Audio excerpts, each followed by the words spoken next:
you ever had the issue that you go to share a link from your website on Facebook and is pulling in a strange image when you share? A strange image or maybe some text and you're not sure where it's grabbing the text from? I'm going to show you how you can control the content that gets pulled in automatically when you share links from your website on Facebook.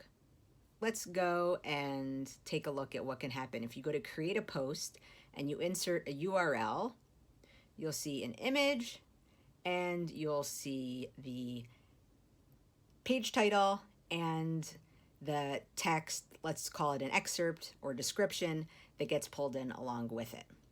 And let's say it's not what you want. So you want to go to the page in your WordPress website. Now you need to have Yoast SEO installed. This is an SEO plugin that will, among other things, allow you to edit the share content. And you need to scroll all the way down to the bottom of the page that you want to edit. Now, if you're using a page builder like Elementor or Beaver Builder, then you have to make sure that you're going to the regular WordPress editor. So you'll want to click Edit Page, not Edit with Elementor, not Edit with Beaver Builder, just regular Edit Page, and scroll all the way down to the bottom to where you see Yoast SEO. Again, this is provided you have Yoast SEO installed. You don't want to be over on the right in the toolbar. There are some Yoast SEO settings there. You want to be all the way down at the bottom and then select the tab that says Social. And then you should see an area where you can upload the image that you want to be shared on Facebook, and you can edit the title and the custom description. By default, it'll try to pull in from your excerpt or from the text at the top of the page, and you can override this manually here. And you can insert dynamic data like the site title, or the author, or other variable.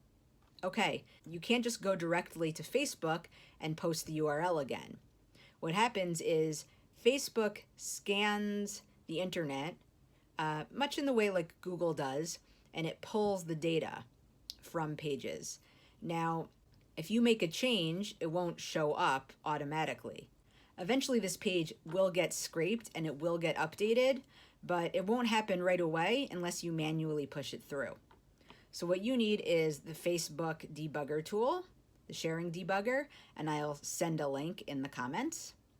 And you just want to go through and you want to click scrape again, and this will manually have Facebook run through and read the metadata, and then it'll show you the updated version with the new image, the new title, and the new description.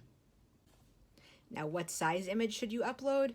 There's sort of a range. The general recommended range is 1200 by 800 pixels to 2000 by 1600. So that's width by height. So now when we go back to Facebook and we go to share the same URL, we should see the updated image, the updated page title, and the updated description. If you have any questions, let me know in the comments below and share with a friend who might find this helpful.